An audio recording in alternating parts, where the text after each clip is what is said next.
जय शनिदेव। शनिदेव को प्रसन्न करने के लिए शनिवार के दिन व्रत रखना शुभ माना गया है। जो लोग शनिवार का व्रत करते हैं उनको पूजा के समय शनिवार व्रत कथा का श्रवण करना चाहिए। शनिवार व्रत कथा के पाठन से शनि दोष और साढ़े साती अड़ैया के प्रभाव कम होते हैं। शनिवार व्रत की कथा। एक बार सभी ग्रहों में सर्वश्रेष्ठ होने को लेकर विवाद हो गया। जब समस्या का हल नहीं निकला तो सूर्य, चंद्र, मंगल, बुध, गुरु, शुक्र, शनि, राहु और केतु इंद्रदेव के पास गए। इंद्रदेव भी इसका निर्णय नहीं कर पाए। फिर सभी ग्रह इंद्रदेव के कहने पर पृथ्वी पर न्यायप्रिय राजा विक्रमादित्य के पास पहुँचे। 9 ग्रहों में छिड़ी सर्वश्रेष्ठ होने की बहस। राजा विक्रमादित्य के पास पहुंचकर सभी ग्रहों ने अपने आने का कारण बताया। विक्रमादित्य ने काफ़ी सोच विचार के बाद 9 धातु स्वर्ण, रजत, कांस्य, पीतल, सीसा, रागा, जस्ता, अभ्रक और लौह से सिंहासन बनवाए। धातुओं के गुणों के अनुसार उन्होंने क्रमानुसार रखवा दिए। फिर ग्रहों से अपने अपने सिंहासन पर बैठने को कहा और बोले कि जो सबसे पहले बैठेगा वही सर्वश्रेष्ठ होगा। राजा विक्रमादित्य ने सुलझाया उसका विवाद। राजा विक्रमादित्य के निर्णय को सुनकर शनिदेव क्रोधित हो गए, क्योंकि उनका आसन लोहा सबसे आखिरी में रखा था। स्वयं को सबसे छोटा जानकर वह नाराज हो गए। शनिदेव ने चेतावनी के अंदाज में कहा कि राजा, आपने मेरा अपमान किया। आप मेरी शक्तियों से परिचित नहीं हैं। शनि की महादशा में व्यक्ति का सर्वनाश हो जाता है। तब राजा के निर्णय से क्रोधित हुए शनिदेव ने क्रोध में राजा की सभा से चले गए। लेकिन कुछ दिन बाद राजा विक्रमादित्य पर शनि की महादशा शुरू हो गई। शनिदेव घोड़ों का व्यापारी बनकर उनके राज्य में आए। राजा विक्रमादित्य उनके घोड़े खरीदने का आदेश दिया। एक बार राजा विक्रमादित्य उनमें से एक घोड़े पर सवारी कर रहे थे तो वो घोड़ा उन्हें जंगल में ले गया और गायब हो गया।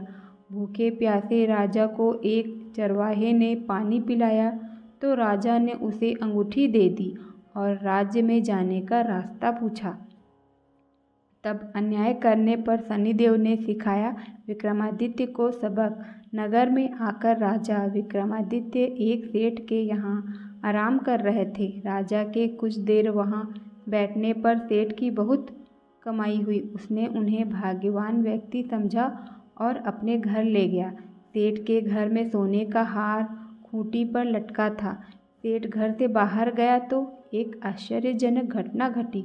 अचानक हार गायब हो गया। सेठ ने राजा पर चोरी का आरोप लगा दिया और नगरी के राजा ने राजा विक्रमादित्य के हाथ पैर कटवा दिए।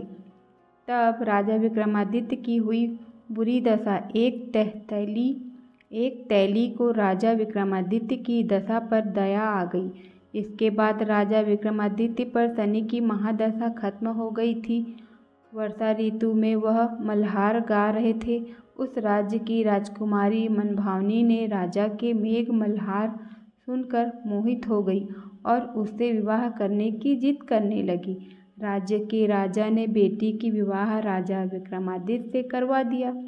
वह दोनों तैली के घर में रहने लगे। तब शनिदेव से मांगी क्षमा। एक रात शनिदेव ने राजा विक्रमादित्य को स्वप्न में दर्शन दिए और कहा कि तुमने मुझे छोटा कहने का परिणाम देख लिया। तब राजा विक्रमादित्य ने शनिदेव से क्षमा मांगी और कहा कि उनके जैसा दुख किसी को ना दे। शनिदेव ने कहा कि जो उनकी कथा का श्रवण करेगा और व्रत रखेगा उसे शनि दशा में भी कोई दुख नहीं होगा। शनिदेव ने राजा विक्रमादित्य के हाथ और पैर वापस कर दिए।